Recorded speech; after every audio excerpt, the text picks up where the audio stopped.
বন্ধুগণ, আপনারা March two ঢাকায় অংশগ্রহণ করতে যারা ঢাকায় এসেছেন এবং ঢাকার জেলা আন্দোলনকারী বিভিন্ন জায়গায় আছেন, আপনাদের প্রতি বৈষম্যবিরোধী ছাত্র আন্দোলনের পক্ষ থেকে আমি আসিফ মাহমুদ, সমন্বয়ক বৈষম্যবিরোধী ছাত্র আন্দোলন, নির্দেশনা দিচ্ছি আপনারা সবাই শাহবাগে আসুন, শাহবাগে জড়ো হন। আমরা শঙ্কা করছি যে বাংলাদেশে গণতান্ত্রিক ব্যবস্থার উৎখাত করে মার্শাল ল জারি হতে পারে, অর্থাৎ সামরিক শাসন জারি হতে পারে। আমরা গতকাল রাতেই ঘোষণা করেছি সামরিক শাসন কিংবা ফ্যাসিবাদকে সার করে এ ধরনের কোনো শাসন আন্দোলনরত ছাত্র জনতা মেনে নেবে না। আমরা এ বিষয়ে আমাদের ছাত্র জনতার যে ঘোষণা সেটি শাহবাগ থেকে দেবে। আপনারা সবাই শাহবাগে আসুন, যে যেখানে আছে ঢাকার মিছিল নিয়ে শাহবাগে আসুন।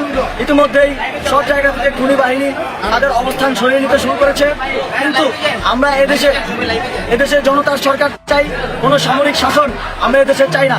সামরিক শাসন যখনই এসেছে বাংলাদেশের ক্ষতি করে গিয়েছে, আমরা কোনো প্রকার সামরিক শাসন চাই না। এবং আমরা জানি আমাদের যে সামরিক ব্যবস্থা আছে, যে সেনাপ্রধান আছেন তিনি শেখ হাসিনার আত্মীয় হন। এই আত্মীয়তার সম্পর্কের মধ্যে যে কোনো ধরনের ক্ষমতা হস্তান্তর হলে সেক্ষেত্রে তার ফ্যাসিবাদকে সাফ করবে বলে আমরা মনে করি। যেই জীবনগুলো আমাদের শহীদ ভাইয়েরা দিয়েছেন সেই জীবনগুলো ব্যর্থ হবে যদি এই ফ্যাসিবাদের সরকার বা ফ্যাসিবাদী ব্যবস্থার বিলোপ না করে। আমরা এই ফ্যাসিবাদী ব্যবস্থার বিলোপ চাই, শুধু ব্যক্তি হাসিনার পতন সেটা সম্ভব না। আমরা হাসিনার মতো কিংবা হাসিনারকে সার্ভ করা এমন কাউকেই এদেশের শাসনভারে ক্ষমতায় চাই না। আমরা জনতার সরকার চাই। আমরা আমাদের অফিসিয়াল ঘোষণা শাহবাগ থেকে দিব। আপনারা সবাই শাহবাগে এসে জড়ো হন।